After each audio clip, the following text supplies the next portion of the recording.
কি গো, দিদির বাড়িতে এসে এই যে আয়োজন, তোমার কেমন লাগছে? দারুণ।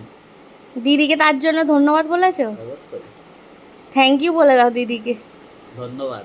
আমার ধন্যবাদ, আমার মা থাকলে কত কিছু করতো।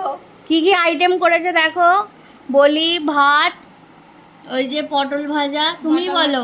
বাটা মাছ ভাজা, ডাল, মুগের ডাল, এটা পুঁই শাকের চচ্চড়ি, এটা আমের চাটনি। আচ্ছা, আগে বলে দিয়েছে চাটনির কথাটা। চাটনি, আচ্ছা।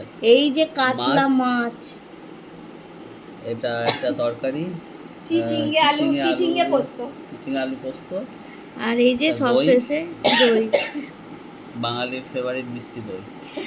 আর জল। মিষ্টি আর খেয়ে খেয়ে ও ক্লান্ত, ওই জন্য মিষ্টিটা ও নিজেই বললো খাবে না। তো তোমরা দেখে বলো, আমার দিদি সকাল থেকে অনেক খাটাখাটুনি করে এইসব রান্না তৈরি করেছে। চলো টাটা সবাইকে।